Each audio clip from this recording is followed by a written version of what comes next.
Assalamualaikum warahmatullahi wabarakatuh. Bagaimana kabarnya anak-anak? Mudah-mudahan semuanya dalam keadaan sehat.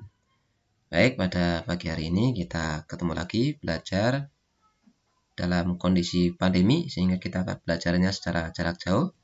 Kita ada jadwal pembelajaran IPA. Kita melanjutkan pertemuan yang kemarin yang sudah dilaksanakan oleh Bu Ratna. Kali ini kalian akan belajar tentang kunci determinasi yang merupakan subbab dari klasifikasi makhluk hidup atau bab yang kedua di bab IPA. Nah, langsung saja. Kemarin kalian sudah belajar tentang ini, mengulangi pelajaran yang kemarin. Klasifikasi makhluk hidup adalah suatu cara untuk mengelompokkan makhluk hidup berdasarkan ciri yang dimiliki. Kemudian yang kedua, tujuan klasifikasi adalah untuk mempermudah mengenali, membandingkan, dan mempelajari makhluk hidup. Selanjutnya tentang klasifikasi makhluk hidup. Dulu, klasifikasi didasarkan pada ukuran besar hingga kecil, dari segi jumlah anggota kelompoknya banyak sedikit, dan sebagainya. Yang banyak siapa, yang sedikit siapa. Yang ukurannya besar, kelompokan sendiri, yang ukurannya kecil, kelompokan sendiri, dan sebagainya. Kemudian sekarang klasifikasi didasarkan pada persamaan dan perbedaan ciri yang dimiliki secara khusus. Ya. Kemudian makin ke bawah persamaan yang dimiliki anggota di dalam tingkatan klasifikasi tersebut makin banyak dan memiliki perbedaan makin sedikit. Makin ke bawah tingkat klasifikasi, persamaan semakin banyak, perbedaan semakin sedikit. Nanti akan lebih banyak. Kita bahas nanti ya. Kemudian urutan kelompok dalam klasifikasi disebut sebagai takson. Dan orang yang pertama melakukan pengelompokan ini adalah Carolus Linnaeus. Ini ilmuwan yang hidup pada tahun 1707 sampai 1778. Kemudian kita lanjutkan. Urutan takson makhluk hidup ini kemarin mungkin sudah dibahas. Ya, tingkatan makhluk hidup ada 1, 2, 3, 4, 5, 6, 7. Dari yang paling atas sampai yang paling bawah. Dari yang paling umum sampai yang paling khusus. Dalam bahasa Inggris atau Latin ada kingdom, bahasa Indonesianya adalah dunia. Kemudian ada divisio atau film. Kingdom atau dunia ini dibagi menjadi beberapa divisi atau film, ya. Kemudian dibagi lagi menjadi beberapa klasis atau kelas, dibagi lagi menjadi beberapa ordo atau bangsa, bangsa dibagi lagi menjadi beberapa familia atau suku, suku dibagi lagi menjadi beberapa genus atau marga, dan terakhir marga terdiri dari beberapa spesies atau jenis. Nah, begitu ya urutannya dari yang paling umum sampai yang paling khusus. Kemudian untuk lebih mudahnya kita coba analogi seperti ini ya.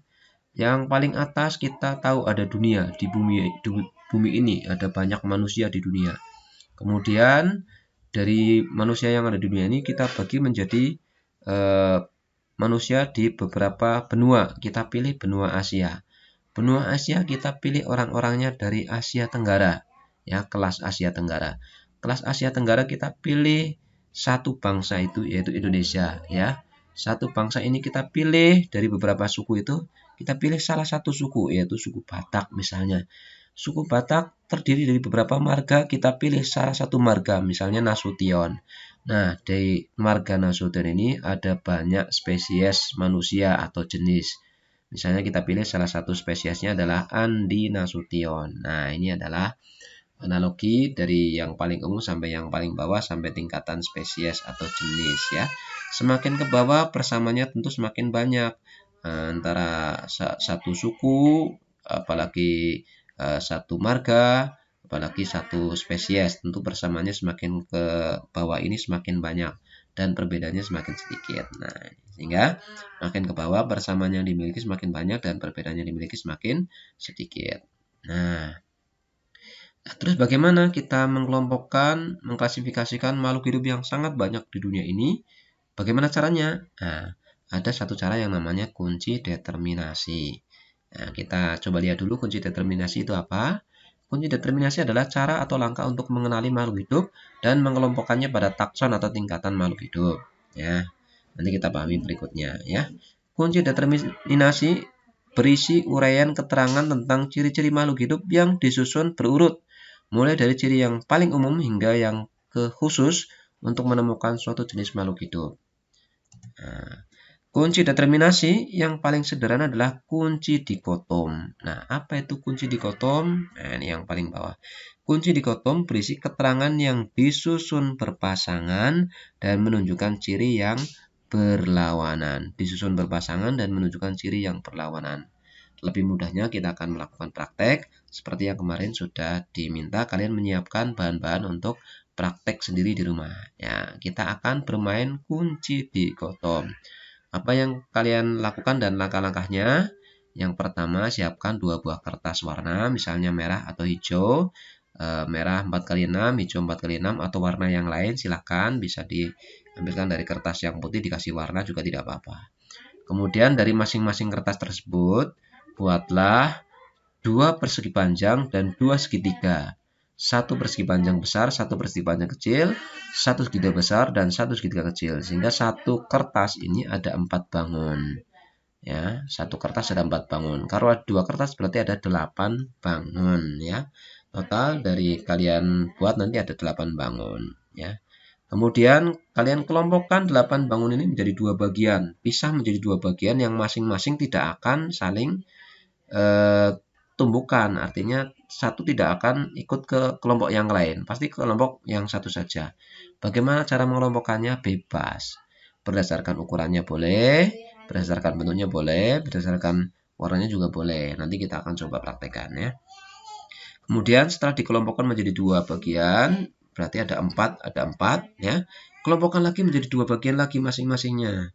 Berarti yang 4 menjadi 2, berarti masing-masing kelompok ada 2 lagi. Dan kelompokkan lagi menjadi 2 bagian yang terakhir sehingga nanti habis, masing-masingnya akan menempati kolom atau ruangan sendiri-sendiri ya. Nah, ini ya, nanti masukkan hasil kerjamu ke dalam lingkaran atau kotak yang telah disediakan. Jangan lupa tuliskan dasar pengelompokannya. Nah, ini nanti silakan bisa di screenshot atau nanti kita coba lanjutkan ke video berikutnya supaya kalian paham. Nah, misalnya ini cara membagi membuat bangun yang ada 4 itu. Misalnya satu kotak hijau ya 4x6. Kotak warna hijau 4x6 ini kita bagi separohnya. Kemudian yang separuh bagi separuh lagi. Yang atas bagi diagonal. Kemudian yang tengah ini bagi tegak lurus seperti ini. Nah, ini nanti kita akan mendapatkan berapa bangun, coba kita lihat. 1 segitiga besar, kotak besar, kotak kecil, segitiga besar, segitiga agak sedang, segitiga kecil. Nah, ada 5 bangun ya. 1, 2, 3, 4, 5. Karena kita butuh 4, maka kita hilangkan 1 yang agak mirip-mirip ya, yang kontras yang kita sisakan. Yang ini kita buang ya. Nah, sehingga tinggal 4. 1, 2, 3, 4. Ini untuk satu warna ya. Untuk 2 warna berarti ada 8. 1, 2, 3, 4. 1, 2, 3, 4. Nah, untuk memudahkan kasih huruf untuk mengenali ya. P, Q, R, S misalnya. T, U, V, W untuk yang merah misalnya. Nah, kemudian siapkan. Nah, ini siapkan kertas HVS atau kertas tulis biasa ya, diambil atau disobek, diperpanjang seperti ini ya. Kemudian kalian bikin lingkaran-lingkaran seperti ini, atau kalau tidak lingkaran kotak tidak apa-apa ya. Ini masih kosong, PQRSTU VW itu masih kosong. Kemudian ada titik-titik, titik-titik ini ada garis-garis. Artinya apa? Nanti ada 8 bangun, kita bagi menjadi 2, terus bagi lagi menjadi 2 lagi, bagi lagi menjadi 2 lagi. Yang ini titik-titik adalah dasar pengelompokannya. Misalnya ini tadi ada semuanya, saya bagi menjadi 2 macam warna, merah sama hijau. Misalnya yang hijau saya taruh di atas. Maka ini hijau, ini warna hijau ya. Apa saja dari PQRSTUVW yang warna hijau nanti kelompokkan ke atas. Yang merah berarti ke bawah dan seterusnya terus sampai habis. Ya. Ini contohnya ya. PQRSTUVW ya. Ini aku ulangi lagi. Coba misalnya begini ya. Tadinya begini. Ya, tadinya begini.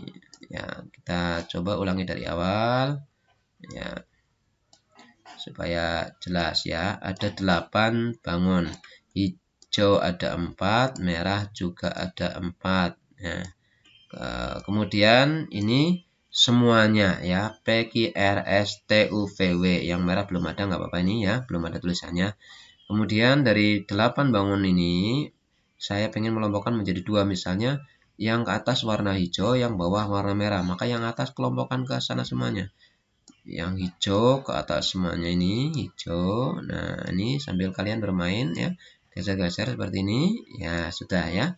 Berarti yang ini ke bawah semuanya seperti ini. Nah, dan seterusnya ya. Nah, seterusnya kelompok yang warna merah, tulisi sini yang hijau PQRS, yang ini TUVW ya. Kemudian yang 4 ini kelompokkan lagi, misalnya berdasarkan bentuknya. Yang atas bentuk kotak, maka ini PQ.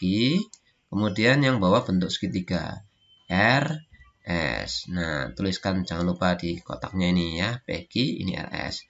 Kemudian karena masih ada 2, bagi lagi menjadi 2. Yang ini masih ada beda, yang ukuran besar di atas, yang ukuran kecil di bawah, PQ. Nah, seperti ini. Ini tulis ukuran besar, ukuran kecil. Nah, seperti itu. Dan seterusnya sampai habis ya. Yang ini berarti misalnya ukuran besar di sini, ukuran kecil di sini. Nah, nanti hasil kerja kalian seperti itu ya. Ada tulisannya PQRSTU, PQRS, PQRS, ukuran besar, ukuran kecil, dan kemudian di bawah, di belakangnya ditempelkan bangunnya ya, sampai habis semuanya seperti itu. Bisa dipahami ya. Nah, ini contohnya. Kalau sudah nanti dilanjut. Nanti kalian cukup sampai sini saja ya, tugasnya cukup sampai sini. Ini apa namanya, contoh dari Pak Guru. Nah, seperti ini ya. Yang tadi warna hijau dikasih huruf 1A, ini 1B. Yang ini berbentuk kotak 2A, 2B, 3A, 3B, dan seterusnya urut. Nah, nanti sampai ke 7A, 7B ya. Sehingga nanti dapatkan seperti ini. Nah, ini contoh dari Pak Guru. Ini Pak Guru besarkan lagi coba. Nah, seperti ini ya. Nanti kalau terlalu cepat bisa di pause, kemudian kalian perhatikan dulu, baru setelah paham dilanjutkan lagi. Ini contoh saja ya. Nanti tugas kalian tidak boleh sama dengan ini, harus beda dengan Pak Guru. Nah, ya. Kemudian setelah kita buat kunci dikotomnya, ya, bagan kunci dikotom ini namanya bagan atau diagram kunci dikotom. Kemudian kita buat kunci dikotom dalam bentuk kalimat seperti ini ya. Jadi semuanya terus dikelompokkan berwarna hijau, berwarna merah. Yang warna hijau kita lihat, suruh lihat nomor 2. Ya, kita lihat nomor 2. Ternyata yang warna hijau dibagi menjadi 2 lagi, 2A, 2B. Bentuk kotak dan bentuk segitiga. Bentuk kotak kita lihat, suruh lihat nomor 3. Berarti bentuk kotak hijau dibagi menjadi 2 lagi. Ukuran besar yaitu P habis, ukuran kecil yaitu Q habis.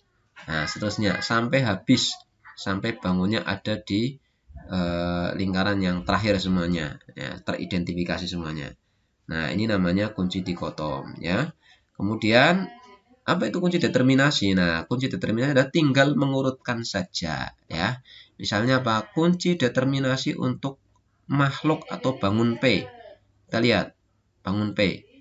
Apa itu? 3A, kemudian 2A, 1A. Nah, atau lebih mudah dilihat dari bagian ini. Nih ya. P, kunci determinasinya urutannya adalah, lihat. Nah, ini urutannya ke sini. Ya, berarti 1A, 2A, 3A. Nah, misalnya kunci determinasi untuk makhluk V atau bangun V.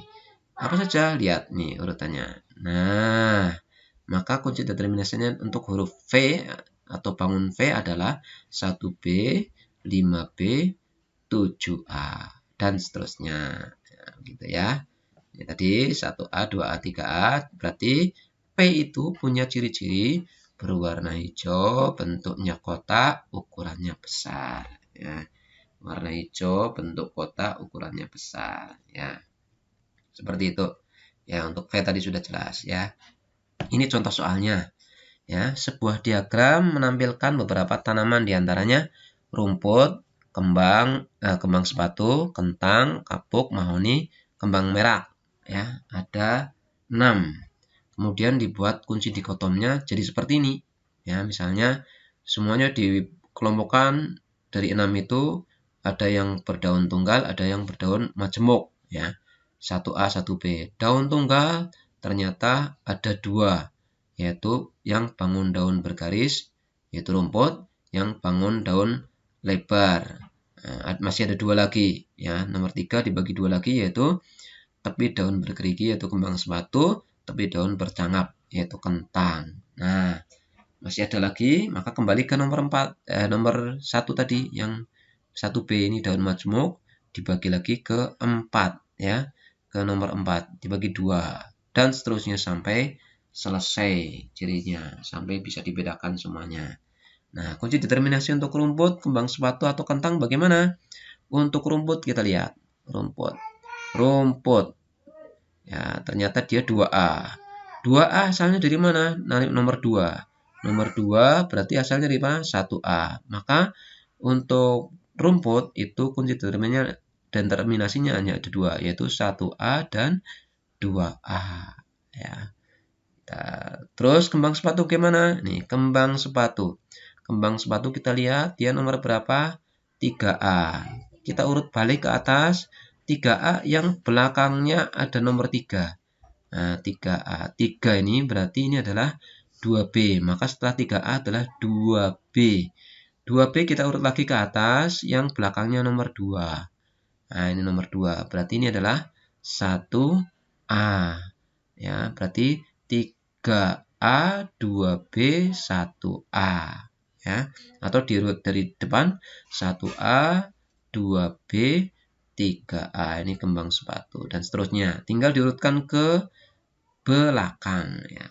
Contoh yang lain adalah yang lebih panjang ini. Soalnya masih sama. Contoh yang lain adalah misalnya untuk kunci determinasi tanaman mahoni. Mana mahoni? Nih, di belakang sudah terdefinisi ini mahoni ya. Nah, kita lihat mahoni itu di nomor berapa? 5A. Maka belakangnya harus 5A. Ya, 5A kita urut ke belakang, yang belakangnya nomor 5. Nih, belakang nomor 5 berarti adalah 4B. Berarti 5A, 4B. Setelah itu kita urut belakang lagi, yang belakangnya nomor 4. Ya, nomor 4 nih 1B. Berarti kunci determinasi untuk pohon mahoni adalah 1B 1B betul, 4B dan 5A. Nah, begitu ya. Dan seterusnya. Ini contoh soal ujian nasionalnya.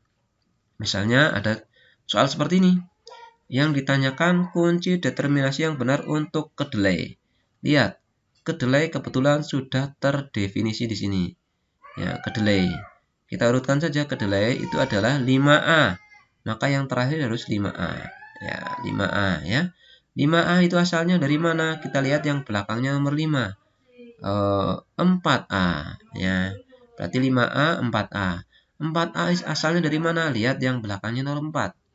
Berarti ini adalah 3A. 5A, 4A, 3A. Ya, 3A asalnya dari mana? Lihat yang belakangnya nomor 3.